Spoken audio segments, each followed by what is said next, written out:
Foundation बनाया था उस वक्त तकरीबन 2500 मेंबर्स थे, जो क्योंकि रेरा था ही नहीं 2014 में। 2017 में जब रेरा आया है उसके बाद से तादाद जंप हुई सीधा 5500 पे नॉन रेरा रजिस्टर्ड। और 2019 का डेटा हमारे पास है, मीरा भाईंदर में 1750 के आसपास में रेरा रजिस्टर्ड मेंबर्स थे, और ये 2024 तक तकरीबन 2400 के आसपास में अब RERA registered members Mira Bhayandar के शहर में। लेकिन नॉन रेरा उसकी कोई गिनती नहीं है। OLX का डेटा था, जो वेबसाइट चलाते हैं जहाँ पर नॉन रेरा ब्रोकर्स भी अपने ऐड चलाते हैं, उनकी तादाद 6000 से ज़्यादा थी। लेकिन इसके बावजूद भी आप जानते हैं बहुत सारे अनप्रोफेशनल लोग हैं, जिस पर आज हम लोग चर्चा करेंगे, जो रियल एस्टेट प्रैक्टिस कर रहे हैं, जिनका ये काम नहीं है लेकिन वो प्रैक्टिस कर रहे हैं, और उसका खामियाजा जो है वो प्रोफेशनल रियल एस्टेट ब्रोकर्स को भुगतना पड़ रहा है। दूसरा सवाल जो है वो अजय भाई उस पर जवाब देंगे मैल प्रैक्टिस।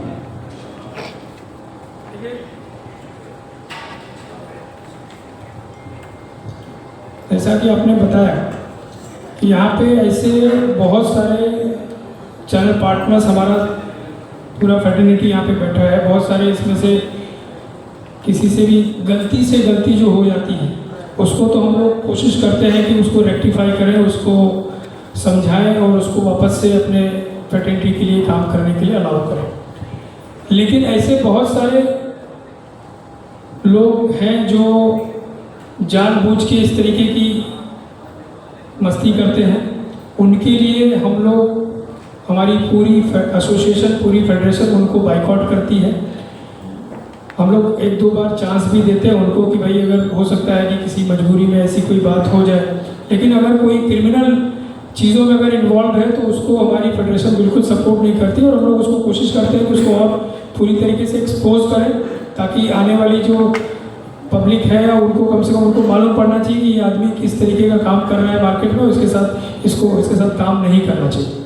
तो क्या आपने अब तक किसी को एक्सपोज किया है कि जिसकी बदमाशियाँ सामने आई है, जिसने टेनेंट हो या ऑनर हो उनके साथ में मस्ती की है या उनसे ज़्यादा पैसा लिया या बेईमानी की, ऐसा कोई आपने एग्जांपल सेट किया है अभी तक? नहीं, अभी मुझे ऐसा नहीं लगता कि हमारे पास ऐसी कोई कंप्लेन आई हो कि किसी का कोई पैसा खा गया हो, ऐसा कुछ है। और छोटी मोटी ऐसी प्रॉब्लम्स रहती है, आपस में क्लैशेस होते हैं, तो ज़रूर हम लोग उसमें बीच में बैठ के उसको शॉर्ट आउट कराने की कोशिश करते हैं, और मैक्सिमम मुझे लगता है कि हम लोगों ने यही किया है। ऐसा कोई अभी तक कंप्लेन हमारे पास नहीं आया कि कोई बोले कि भाई हमारा पैसा खा के भाग गया। देखिए, एक जो मेजर डिफरेंस है ना, जो आपकी बात से भी समझ में आ रहा है, रियल एस्टेट ब्रोकर कौन है, ये सबसे पहला सवाल है आपसे ही, कि आप किसको आइडेंटिफाई करते हैं कि वो रियल एस्टेट ब्रोकर है। हमारी नज़र में रियल एस्टेट ब्रोकर वो है जो रेरा रजिस्टर है। रेरा रजिस्टर आपको पता है कि रेरा के लिए पहले एग्जाम देना पड़ता है, पहले एक तो ट्रेनिंग लेनी पड़ती है। आप 20 घंटे की ट्रेनिंग लेंगे, आपका एक सिलेबस है, आपको वो पढ़ना है, फिर आपको एग्जाम के लिए अपीयर करना है, पास होंगे, फिर आपके बाद उसकी फीस पे करने के बाद में आपको रेरा मिलता है, और उसके बाद भी हर 6 महीने में आपको अपनी रिपोर्ट अपडेट करनी है। ये रियल एस्टेट ब्रोकर की आज की डेफिनेशन है। आप जिस रियल एस्टेट ब्रोकर की बात कर रहे हैं वो शायद हमारा मेंबर भी नहीं, इसलिए हमारे पास ये प्रॉब्लम नहीं आती। विद इन एसोसिएशन हमारे पास जो इश्यूज रहते हैं वो सिर्फ ब्रोकरेज के रहते हैं, जो बिल्डर से रिलेटेड है। फ्रॉड करने की बात, ये तो अब तो डिस्क्लोजर ये भी देना है कि आपने ये 6 महीने में कितनी डील की। रेरा मांगता है हमसे 6 महीने में, हम लोग हर real estate broker report file करता है।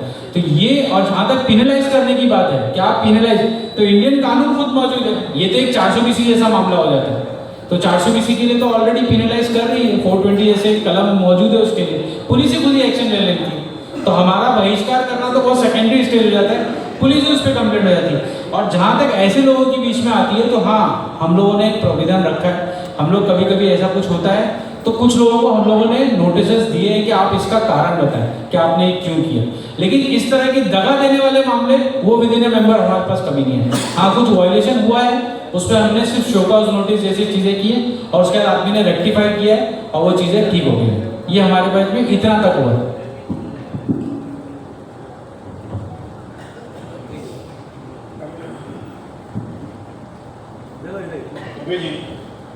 हमने अक्सर देखा है कि एक तो आपका क्राइटेरिया क्या होना चाहिए स्टेट एजेंट का, रियल स्टेट एजेंट का क्राइटेरिया क्या होना चाहिए। अभी आपने बताया कि रेरा में रजिस्टर्ड होनी चाहिए। कई ऐसे कंप्लेंट्स हमारे पास आते हैं, कई फोन्स आते हैं, कॉल्स आते हैं कि लोग चलते फिरते कई जगह तो चेयरमैन सेक्रेटरी सोसाइटी के जो स्टेट एजेंट बन गए हैं, जिनके मकान उनको पता है कि खाली हो रहा है, वो खुद एजेंट बन जाते हैं। तो इन सब में पाबंदी कैसे आपके इंस्टीट्यूशन लगाएंगे? देखिए, आज उस विषय पे भी हम लोग चर्चा करने आए हैं। ये बड़ा ही ज्वलनशील मुद्दा है जो आपने सवाल पूछा। मैं चाहूँगा कि हमारे सभी लोग जो है ना इस विषय के लिए ताली बजाएं और शशि शर्मा जी को धन्यवाद करूँगा और आपसे अपील भी करूँगा कि इस मुद्दे को आप हमारे सभी और आपके चैनल के सभी दर्शकों तक पहुँचाएं। जैसा कि आपने बताया कि भाई आपकी क्राइटेरिया क्या होती है, जैसा हमारे जावेद भाई ने बताया कि आज की तारीख में रियल एस्टेट का अगर काम करना है तो पहले आपको रेरा पढ़ना पड़ेगा, उसके बाद 20 घंटे की ट्रेनिंग होती है, इसके बाद आप उसको एग्जामिनेशन दोगे, फिर आप उसमें अगर पास हुए तब जाके आपको सर्टिफिकेट मिलेगा, इसके बाद आप रियल एस्टेट का काम कर सकते हो। ये है हमारे ब्रोकर या चैनल पार्टनर बनने की प्रक्रिया। तो ये होने के बाद अगर कोई काम करता है तो वो उसके साथ हमारा कोई भी ग्राहक बहुत ही विश्वास और कॉन्फिडेंस के साथ उसके पास जा सकता है और वो जो हमारा रेरा का ट्रेनिंग लिया हुआ जो चैनल पार्टनर है वो हमारे ग्राहक को सही एडवाइस करेगा, सही प्राइस दिलाएगा और उसकी पूरी डील को स्टार्ट टू एंड क्लोज करके देगा। बहुत सारे हमारे ग्राहक कभी लालच में पड़ जाते हैं और मैं आपको बताऊं, पत्रकारों को, हमारे भाइयों को प्लीज़ उसका बुरा मत लगाइएगा। जैसे हमारी फील्ड में भी ऐसे बहुत सारे अनएथिकल काम